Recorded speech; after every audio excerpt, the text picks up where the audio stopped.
আরে মা, তুমি আবার কি করতেছো? আরে রাজু দাঁড়া, আজকে রেসিপি বানাবো তাই কলার পাতা কাটতেছি। ও আচ্ছা ঠিক আছে, তাড়াতাড়ি নিয়ে যাই তাহলে। এখন তাড়াতাড়ি আমাকে চুলাটা রেডি করতে লাগবে। এই তো চুলাটা রেডি হয়ে গেছে, এখন তাড়াতাড়ি এটা গরম করে নেই। এই তো এখন মাছটা এখানে দিয়ে দিব।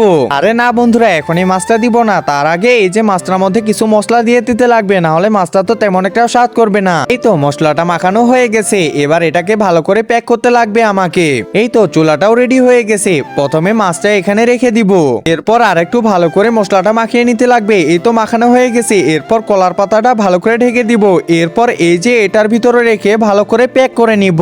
এই তো এটা প্যাক করা প্রায় হয়ে যাচ্ছে, এখন তাড়াতাড়ি চুলার মধ্যে দিয়ে দিই। এই তো চুলার মধ্যে দিয়ে দিলাম, এরপর ঢাকনাটা লাগিয়ে দেই। একজন মা কতটা আপন হয়ে থাকে, যার মানেই তাকে জিজ্ঞাসা করে দেখো। তো দেখা যাক বন্ধুরা, এই মায়ের জন্য কে ভিডিওটিতে লাইক এন্ড সাবস্ক্রাইব করে, আর যারা মাকে ভালোবাসো না তারা ভিডিওটি থেকে দূরে থাকো।